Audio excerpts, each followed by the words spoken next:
Olá, alunos! Hoje vamos então resolver as aulas 27 e 28 do setor A. Bom estudo! Apostila 7, setor A, aula 27. O modelo do átomo de Rutherford e a carga elétrica, fenômenos elétricos e magnéticos. Nesta aula, 1. Introdução. Como apresentado em química, o modelo do átomo de Rutherford admite duas regiões distintas. Núcleo é a região central do átomo na qual se encontram dois tipos de partículas, prótons e nêutrons. Eletrosfera é a região mais externa do átomo, na qual se encontra apenas um tipo de partícula, elétrons. Então nós temos a figura do modelo atômico de Rutherford, onde no centro nós temos o núcleo com prótons e nêutrons e ao redor os elétrons na eletrosfera. 2. Manifestação elétrica das partículas. Analisando o comportamento elétrico dessas partículas, pode-se concluir que elas possuem manifestações elétricas distintas. Nêutron não apresenta manifestação elétrica. Próton e elétron apresentam manifestações elétricas opostas. A propriedade associada às diferentes manifestações elétricas das partículas é denominada carga elétrica. Sendo assim, conveniou-se que o próton possui carga elétrica positiva, o elétron possui carga elétrica negativa. O nêutron possui carga elétrica nula. 3. Carga elementar. É possível verificar experimentalmente que, em módulo, a carga elétrica de um próton é igual à carga elétrica de um elétron. Esse valor é denominado carga elementar e seu valor em Coulomb é 1,6 vezes 10 a menos 19 Coulomb. Considerando o valor de carga elementar destinado associado às partículas elementares, tem-se partícula próton, carga elétrica positiva, E+, 1,6 vezes 10 a menos 19 Coulomb. Elétron, carga elétrica negativa, E-, menos 1,6 vezes 10 a menos 19 Coulomb. Nêutron, carga nula, igual a zero. É comum utilizar submúltiplos para a unidade de carga elétrica. Na tabela a seguir, são apresentados os principais submúltiplos. Mini-Coulomb, símbolo MC, valor 10 a menos 1 Coulomb. Microcoulomb, MC, valor 10 a menos 6 Coulomb. Nanocoulomb, NC, valor 10 a menos 9 Coulomb. Picocoulomb, símbolo PC, valor 10 elevado a menos 12 Coulomb. Femtocoulomb, símbolo FC, valor 10 a menos 15 Coulomb. 4. Carga elétrica de um corpo. Quando um corpo possui uma mesma quantidade de prótons e elétrons, ele é considerado um corpo eletricamente neutro. Caso ele possua quantidade diferente de prótons e elétrons, ele é considerado um corpo eletrizado. Para calcular a carga elétrica de um corpo, deve-se levar em conta o excesso de prótons ou de elétrons, N, que ele apresenta. Dessa maneira, a carga elétrica Q de um corpo pode ser calculada pela seguinte expressão: Q é igual a N vezes E. Em classe.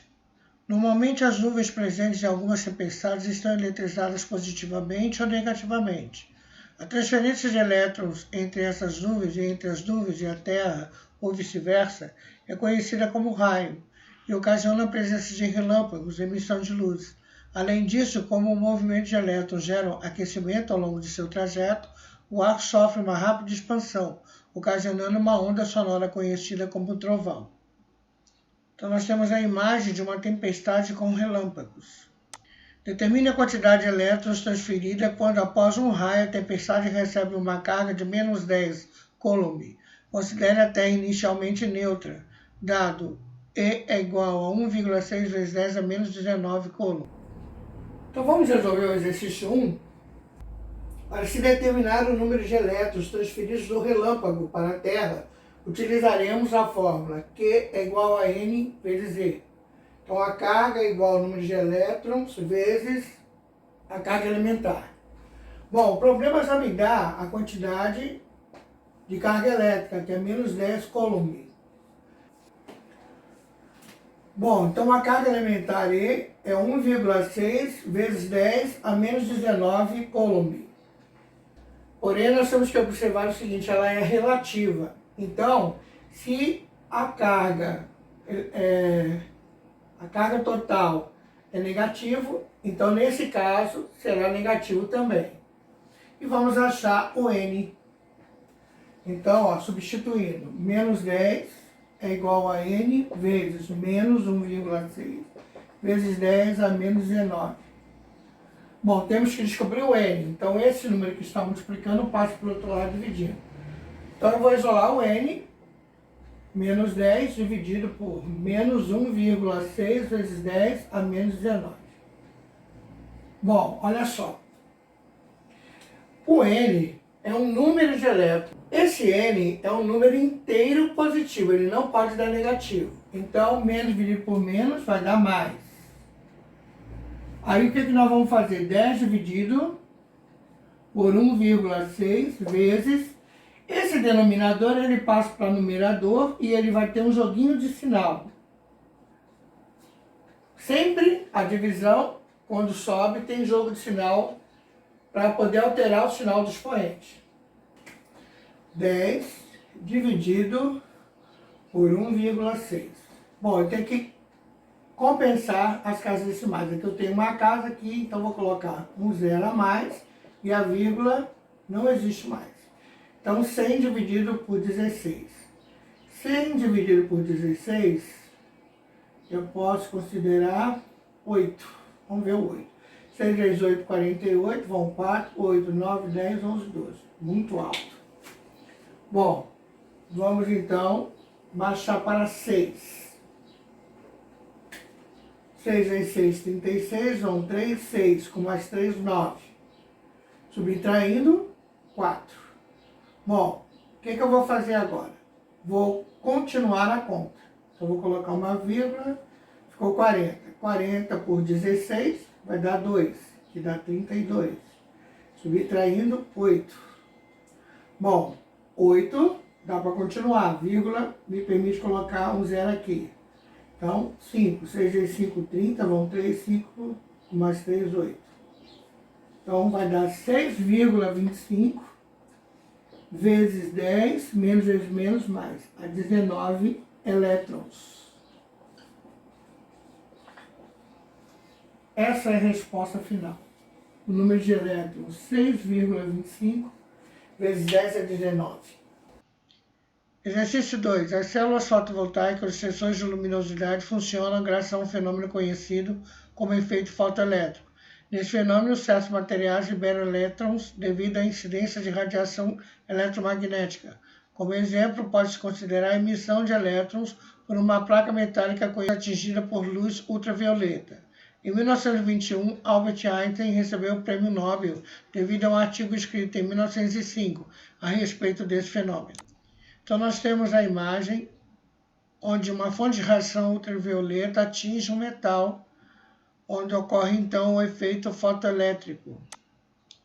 Considerando que um feixe de radiação ultravioleta atinge uma placa metálica eletricamente neutra e que 6 vezes 10 a 8 elétrons são ejetados dela, determina a carga final da placa. Considere E igual a 1,6 vezes 10 a menos 19 coulomb. Pessoal, vamos resolver então agora o exercício 2? Então a gente pode deduzir pelo que o enunciado nos diz.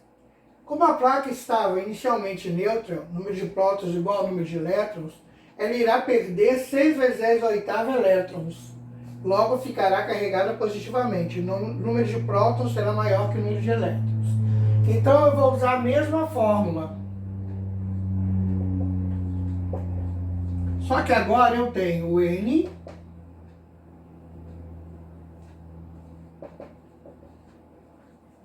e eu tenho a carga alimentar. Ó, do mesmo jeitinho agora, a gente tem que entender se o sinal dessa carga alimentar é positivo ou negativo. Se ela vai ficar carregada positivamente, então aqui é positivo. Certo? É diferente do outro. E eu vou calcular a carga elétrica. Então, Q é igual a 6 vezes 10 à oitava, vezes 1,6 vezes 10 a menos 19. O que eu vou fazer então para resolver essa continha de multiplicação envolvendo números de notação científica. Eu multiplico os dois e depois eu resolvo os dois. Fica mais fácil. Bom, então vamos fazer a continha aqui. 1,6 vezes 6. 6 vezes 6, 36, 1, 3. 6 vezes 1, 6, com mais 3, 9, uma casa decimal. Então aqui vai dar 9,6 vezes 10. Ó, como eu estou multiplicando, eu vou fazer o que com os expoentes? Fazer a continha de adição. Só que aqui é negativo, então vai ser uma continha de subtração. Devo 19, pago 8, fico devendo 11. Bom, qual é a unidade de medida? Coulomb. Então a carga será 9,6 vezes 10 a menos 11 Coulomb. Apostila 7, setor A, aula 28. Condutores isolantes elétricos. Enem, fenômenos elétricos e magnéticos. Nesta aula. 1. Introdução. Em relação à condução de eletricidade, os materiais podem ser classificados em dois tipos. Condutores elétricos são materiais em que os portadores de carga possuem grande liberdade de movimento. São utilizados quando há interesse de transferir ou transformar energia elétrica. Podem ser classificados em três tipos. A. Condutores de primeiro tipo. Nele, os condutores de carga que podem se deslocar são os elétrons. Devido à grande quantidade de elétrons livres, os materiais metálicos são os seus grandes representantes. Como exemplo, são condutores de primeiro tipo os fios de cobre utilizados nas instalações elétricas residenciais e os cabos de alumínio utilizados nas linhas de transmissão de energia elétrica. Condutores de segundo tipo. Nele, os íons positivos ou negativos presentes em líquidos são os portadores de carga que podem se deslocar. Normalmente isso ocorre em soluções iônicas, soluções ácidas ou em soluções básicas. Também são conhecidos como eletrólitos. Deve-se ressaltar que a água destilada pura não é classificada neste tipo de condutor.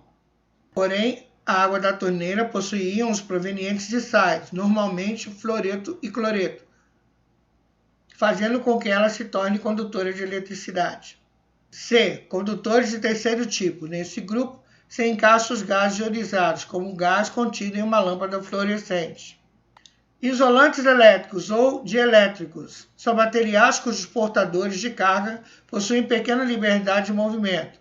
São utilizados quando não há interesse na transmissão ou na transformação de energia elétrica.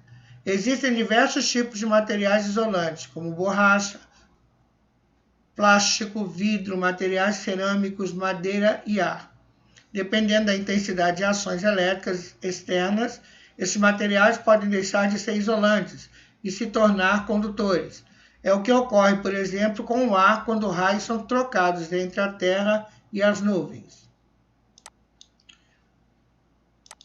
2. Blindagem eletrostática, a gaiola de Faraday. Em 1836, o físico Michael Faraday realizou uma experiência que ficou conhecida como gaiola de Faraday. No experimento, ele identificou que em um corpo condutor dentro de uma gaiola metálica não ocorre movimento de cargas devido a estímulos elétricos externos. Em alguns casos, a gaiola de Faraday pode ser considerada um dispositivo de proteção, evitando deslocamento indevido de cargas. Por esse motivo, quando uma pessoa está dentro de um automóvel em dias de chuva, ela encontra-se protegida de eventuais descargas elétricas que possam atingir o veículo. Em classe, exercício 1.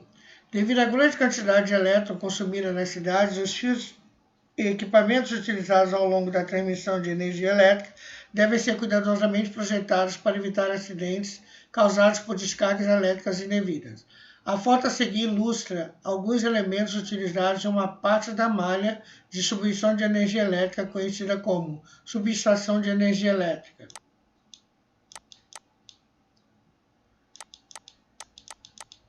Considere os elementos A e B indicados na imagem. Preencha a tabela a seguir.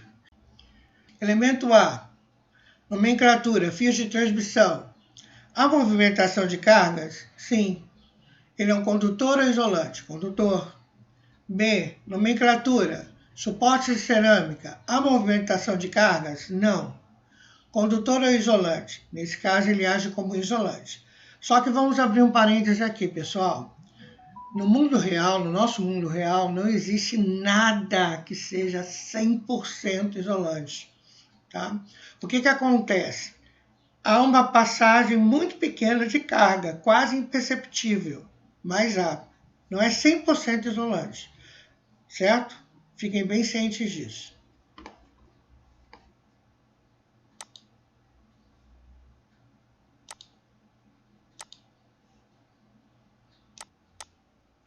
Exercício 2. Durante o voo, um avião pode ser submetido a uma descarga elétrica, como ilustrado na imagem a seguir. Porém, apesar do grande deslocamento de carga, as pessoas ficam eletricamente protegidas dentro dele. Então, nós temos aí a foto de um avião sendo atingido por um raio durante o voo. Indique se na situação apresentada o ar é um meio isolante ou condutor. Pessoal, então vejam bem. A presença de um relâmpago na foto indica que há movimentação de cargas no ar. Então, nesse caso, o ar é um meio condutor. A letra B, indique o nome do fenômeno que permite a proteção elétrica das pessoas dentro do avião. Você pode colocar como blindagem eletrostática ou gaiola de Faraday. As duas respostas serão certas. C. Explique por que não ocorre transformação de energia em corpos presentes dentro do avião. Pessoal, então a gaiola Faraday ou a blindagem eletrostática, ela impede que carga se movimente nos corpos presentes em seu interior e, consequentemente, que haja transformação de energia. Exercício 3. Pode-se perceber que a qualidade do sinal transmitido por uma televisão a cabo é, de maneira geral, superior à qualidade do sinal transmitido por uma televisão aberta pelo ar. Entre outros fatores, o que contribui para esse fato é a utilização de cabos coaxiais. Esses cabos são constituídos por um fio de cobre envolto por um material plástico. Além disso, eles possuem uma malha metálica externa que impede a influência de perturbações elétricas, como indicado na figura a seguir. Então, pessoal, a letra A está pedindo para a gente identificar na imagem se os elementos A, B, C e D são isolantes e condutores. Então, vamos lá ver, então, novamente o fio. Ó. A, B, C e D, correto? Então, o A é um fio de cobre, então o fio é um condutor. B é um revestimento plástico, então ele é isolante. C é uma malha metálica, então é um condutor. D é um revestimento externo, então é isolante.